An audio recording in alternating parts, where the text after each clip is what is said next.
existe la necesidad de que la justicia sea efectiva, rápida y que se llegue hasta la autoría intelectual de este atentado. Paloma, ¿qué es lo que más le preocupa de cómo va la investigación? Pues lo que más me preocupa de cómo va la investigación es que uno empieza a ver que esto bajó como a niveles muy bajos y que no va a haber mucho cómo subir para encontrar los verdaderos autores. Porque entonces el muchachito le pagan 20 millones de pesos, que es una subcontratación de una subcontratación. El otro muchachito que llega ya a pegarle patadas que le causó un daño cerebral, el sicario tuvo que ser intervenido de la cabeza, lo iba a matar y nadie lo detuvo. El celular que supuestamente tenía, que nadie sabe si tenía o no, pues que no aparece. Y yo empiezo a sentir que esto está montado de una manera donde va a ser muy difícil que se jalen las cuerdas. Pero por otro lado, también me empieza a generar mucha preocupación el hecho de que aquí sigamos dejando instrumentalizar nuestros niños. Cuando este gobierno dijo que no iban a bombardear si los grupos tenían menores de edad porque eran víctimas, el secuestro creció. Entre 2023 y 2024, 77% adicional de reclutamiento de menores. Más de 540 casos, de los cuales 320 fueron en el departamento del Cauca. Y entonces uno se pregunta, ¿eso le sirvió a los menores?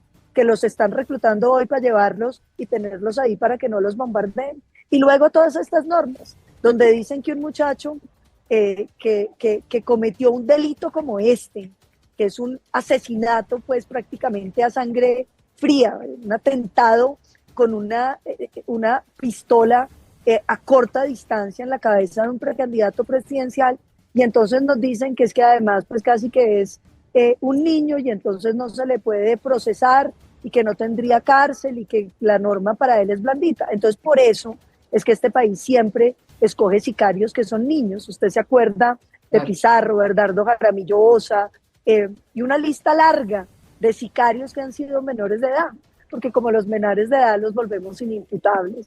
Cuando uno comete un gran crimen, uno debe responder por un gran crimen.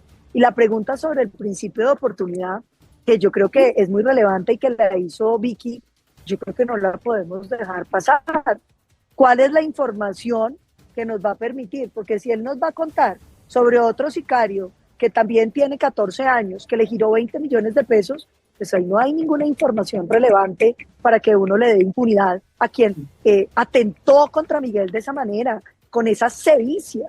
Entonces, yo sí quisiera saber cuál es la información que está dando el muchachito y el sicario, porque es que no puede ser que nos salgan con que la información no es conducente a los verdaderos responsables. Sí, Vicky, en el caso suyo, ¿qué es lo que más le preocupa de cómo va la investigación sobre el atentado contra Miguel Uribe Turbay? Pues ya le mencionaba antes, me preocupa que no sepamos bien cómo fue el cuento del celular, me preocupa el hecho de que le den este principio de oportunidad.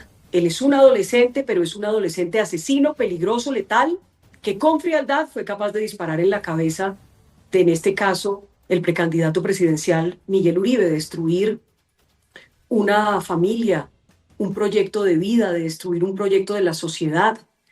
Dios quiera que Miguel salga adelante, pero el hecho tiene que hacernos entender de que ese joven que disparó, ese adolescente, no es un niño bueno, y a mí me da pena, pero la sociedad tiene que actuar de otra manera. Ahora bien, el problema es que nosotros tenemos unos antecedentes muy delicados, y es que hoy judicialmente, cuando todos supuestamente sabemos la verdad de lo que pasó con Luis Carlos Galán, judicialmente todos no pagaron.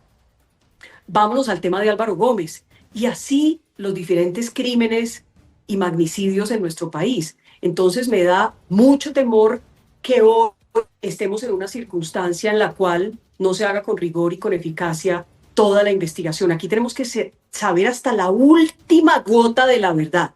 Y lo otro que me preocupa es lo que hace apenas unas horas decía el presidente. Decía que la policía estaba infiltrada, que el gobierno estaba infiltrado, que un funcionario del Estado iba a las reuniones de lo que él llama la Junta del Narcotráfico Bogotano. Dijo una cantidad de cosas. Dijo que venían a disparar nuevamente los que habían disparado contra Miguel.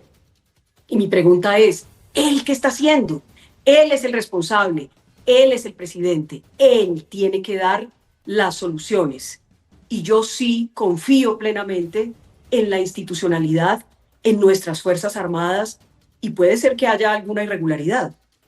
Pues el que haya cometido algo irregular, que vaya ante la justicia y pague. Pero yo sí creo que no podemos permitir que nos desinstitucionalicen el país. A toda esa fuerza pública, a todos esos soldados y policías que hoy están allá poniendo la cara, exponiendo sus vidas, perdiendo la vida, sintiendo que las balas también les entran a ellos, los explosivos, a todos ellos que Dios les pague, no están solos. Aquí estamos para luchar con ustedes y los amamos profundamente.